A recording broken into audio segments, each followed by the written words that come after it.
गलत काम हामीले आज गलत काम गर्यौं भने त्यो चोकको चिया पसलमा बसेर उनीहरूलाई देखिस् तेरो रासोपा देखिस् तेरो घन्टी भनेर उनीहरूलाई गिजाइरहेका हुन्छन्। त्यतिखेर हेर हाम्रो रासोपा हेर हाम्रो घन्टी भन्ने आँट हामीले दिनुपर्छ।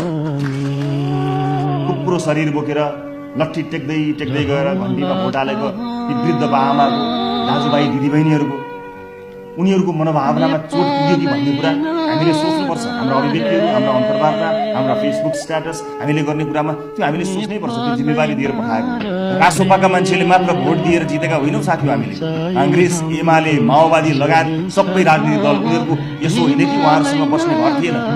राजनीतिक रूपमा उहाँहरू सबैको आफ्नो घर थियो, तर भएको आफ्नो घरलाई छोडेर हाम्रो पार्टीलाई आफ्नो घर बनाएर आएर भोट दिएका विभिन्न राजनीतिक दलमा आस्था र विश्वास गर्ने साथीहरू हो। केही साथीहरूको सार्वजनिक वृत्तमा कहिलेकाहीँ चर्चा परिचर्चा भइरहन्छ, त्यो पनि एउटा समय आवश्यकता अनुसार चलिरहने कुरा हो, प्रक्रिया हो।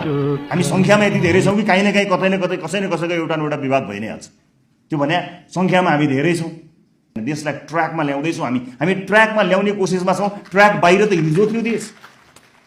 यस देशका नागरिकलाई घाटा हुने, यो देशलाई यो देशको भविष्यलाई अप्ठ्यारो पर्ने कुनै पनि निर्णय गरेका छैनौँ, गर्दैनौँ, त गर्न दिँदैनौँ।